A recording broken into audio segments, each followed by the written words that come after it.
Anuj Kakar for our episode Leaders Connect. Thank you very much for coming in, sir. Thank you. Thank you so much. Yes, it's been very great. So all things are good, I believe, and really great that you have been participated here with us.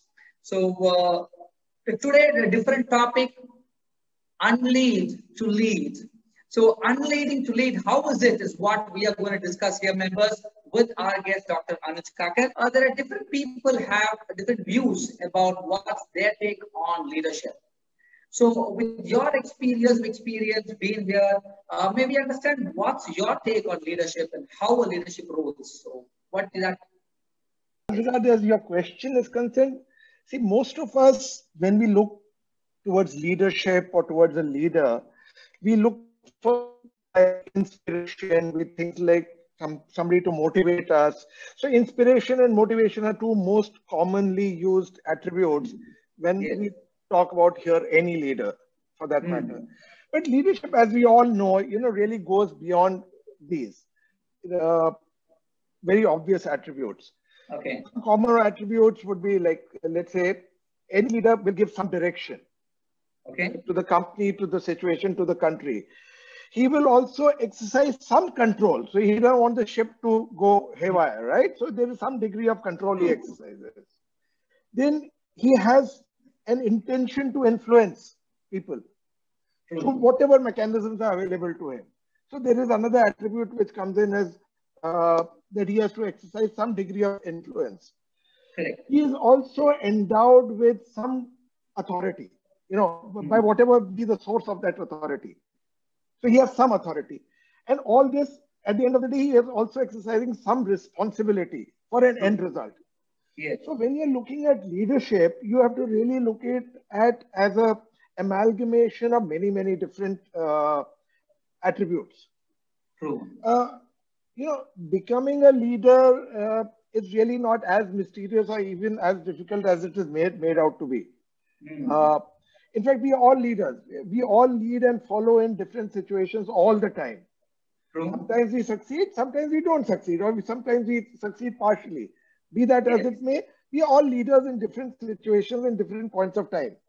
Correct. Like, for example, by virtue of the fact that you have invited me here and all your members have tuned in and you have handed over the mic and podium to me, in one sense, I'm in a leadership situation of this group for the next hour or so. Now, I as the leader have been given the freedom to decide the control and the flow. I decide what you will hear. I also feel I have some degree of authority in directing the actions. Occasionally I may ask the members to put something in the chat window. So this is some degree of authority has been endowed onto me. And your expectation from me has led to my responsibility of in some way communicating to the members that I have to influence them in some way, either them or their mind. So I'm carrying that responsibility as well.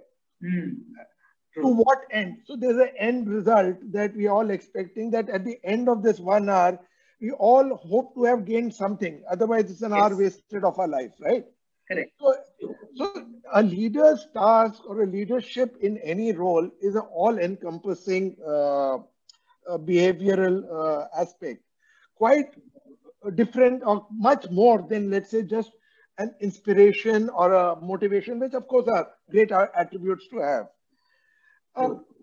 And also you need to understand that once we become conscious that we've been placed into a leadership situation, we act reflexively. We don't go back and refer to any talk, or we don't, or what inputs we have received in what forum. We just observe, we analyze, and we move ourselves up through that process, one step higher in our leadership process, right? In some way, we have imbibed some of the things which we have learned over our entire life. But that's not how we actually lead in practice. We are not remembering all the talks that we have heard, all the people that we have listened to. Leadership, to my mind, is a process. It's a process of observation. It's a process of facing situations, being conscious of your Okay. seeing the results of your own behavior, whether you succeeded, you didn't succeed. And this process of self-development, to my mind, is a far more engaging and far more practical way. The ownership is on you. For example, your byline is of your forum is leaders get other leaders, something like that, right? Yes, leaders create more leaders. Leaders create other leaders. Yes. So obviously you are recognizing that all of us are leaders, right? In some way. Yes, correct. And it would argue that it is more on the part of the people who are becoming a leader to see how to become a better leader from whatever they are, or in whichever direction they want to be. True. And in a practical, you don't have to ape anybody. You don't have to be like anybody. You have to just be like yourself, but go on improving yourself step by step. Perfect. So that's my take on leadership. Great, great. Wonderful to listen to your respective take based on your experience, Mr. Anuj Kakar. I really like the point which you said, leadership itself is a process. It's a huge process of, could be more of observing self, more of taking ownership and such points you're talking about. Definitely you did highlight about most of the powerful qualities like responsibility, ownership, authority, good points. But definitely all this we're aware, but as you rightly said, one point is the process of observing self, which is very liked by me. Thanks very much, Dr. Anuj.